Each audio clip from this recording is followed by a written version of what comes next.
I sit here today to express my deepest sorrow for the families of Hannah, Tate, Madison, Justin, and to all those affected on November 30th, 2021. The gravity and weight this has taken on my heart and soul cannot be expressed into words. Just as I know there is nothing I can say that's going to ease the pain and suffering of the victims and their families. There's a quote I heard that rang true. Grief. For those of you who understand, no explanation is needed. And for those of us who do not, no description is possible. I've taken countless nights of lament over the anguish and shame I carry, knowing what my son did, the harm he caused to innocent lives, the families, and to the entire Oxford community. I pray all the victims are the embodiment of God's mercy and peace, and that He heals your broken spirits. When I was on the stand, I was asked if I would have done anything different. I was horrified to learn my answer I would not have was completely misunderstood. That answer is true because my son did seem so normal. I didn't have a reason to do anything different. This was not something I foresaw. That was the intention of my answer and how I interpreted the question. With the benefit of hindsight and the information I have now, my answer would be drastically different. If I even thought my son could be capable of crimes like these, things would have absolutely been different. Even worse, when I learned during the police investigation that he had been planning a school shooting before November 30th. He was not the son I woke up. He was not the son I knew when I woke up on November 30th. The Ethan I knew was a good, quiet kid. He loved his pets, family vacations. My husband and I used to say we had the perfect kid. I truly believed that, and that's who I saw and thought I knew. As the details started emerging during discovery, I was horrified to learn concerning behaviors my son was reported doing at school. Refusing to take a makeup test he told us he took. Sleeping in class. Drawing pictures of guns on his assignments.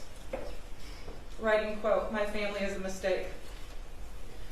Watching a video in class of a mass shooting that fatal day, along with internal communications that took place between his teachers and counselor, Mr. Hopkins. That he is, quote, "on my radar," and, quote, "he seems to be having a rough time," was never disclosed to us, his parents. The school claimed this was not abnormal behavior because of the pandemic and Oxford being a, quote, "gun community."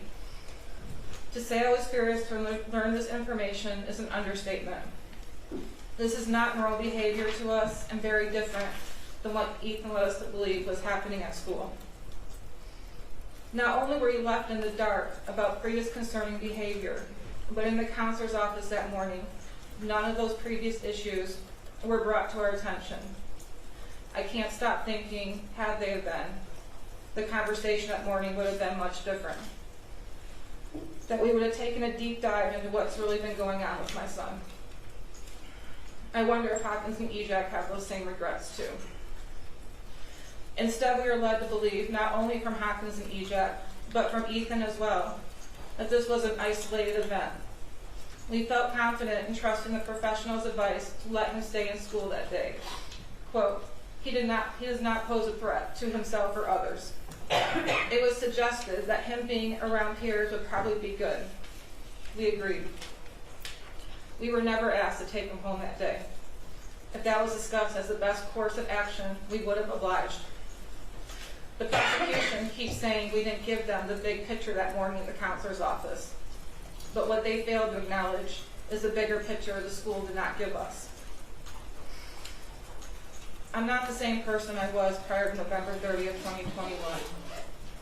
This tragedy has changed who I am and has taught me some very valuable lessons.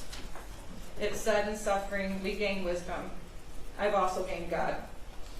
In the quiet hours of myself, I prayed to Him about the deep impact this tragedy has had on the families and the endless pain no one should ever have to feel.